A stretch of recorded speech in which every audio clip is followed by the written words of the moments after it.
Tripura university থেকে যে laboratory অ্যাসিস্ট্যান্টের যে পরীক্ষাটা হয়েছিল গত 15 ফেব্রুয়ারি। তো সেই পরীক্ষার রেজাল্ট কিন্তু ত্রিপুরা ইউনিভার্সিটি ওয়েবসাইটে আপলোড হয়ে গেছে।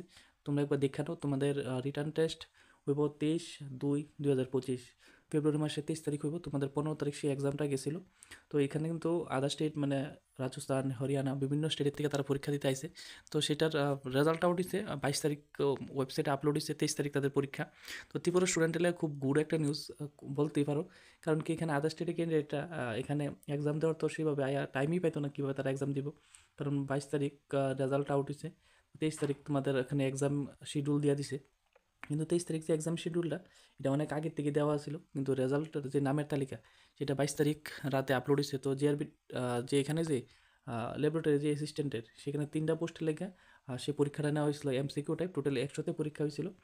তো 23 তারিখ তোমাদের টেস্ট হইব, সেটা স্কিল টেস্ট।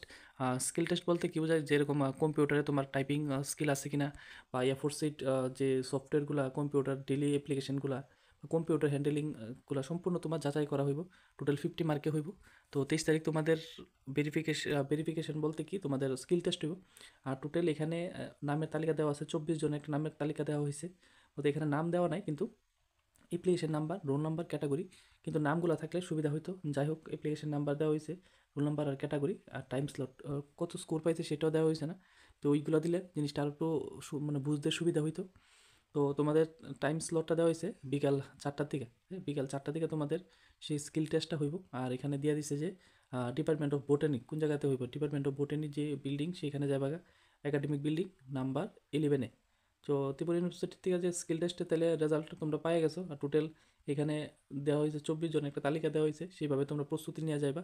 এবং এখানে যে চাকরিগুলো বা যে সরকারি জবগুলো আইতেছে, সবগুলো কিন্তু একদম স্কিল বেস সব জব। হ্যাঁ, তোমার শুধুমাত্র যে এক্সাম ক্লিয়ার করলেই শুধু হইতো না, তোমাকে অবশ্যই সেই ফিল্ডে বা যে পোস্টে লেগে তুমি এক্সাম দিতেছো, সেই পোস্টে তোমার খুব এক্সপার্ট থাকতে হবে। ঠিক ভোকেশনাল ট্রেনিং থাকতে হবে বা স্কিল টেস্ট থাকতে হবে।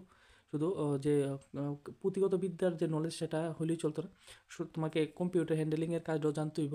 ওভারঅল অফিস চালাইতে গিয়ে যা যা কোয়ালিটি লাগে সম্পূর্ণ তোমার থাকতে হবে। তো সেইভাবে তোমরা প্রিপেয়ার হও। আগামীতে যে এক্সামগুলো হইব, মনে করো জিআরবিটি থেকে শুরু করে টিপিএসসি এক্সাম কো, ত্রিপুরা পুলিশে কো, যত কম্পিটিটিভ এক্সাম আছে সবগুলোর নোটিফিকেশান এই চ্যানেলে পাওয়া যাবে।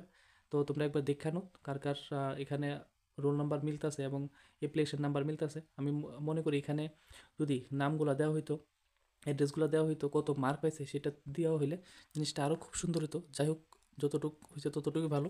তো অবশ্যই ভিডিওটা শেয়ার করো। দেখা হইব নেক্সট ভিডিওতে। আর এরকম যত ধরনের কম্পিটিটিভ এক্সাম আছে সব কিছু ভিডিও এই চ্যানেলে তোমরা পাইবা।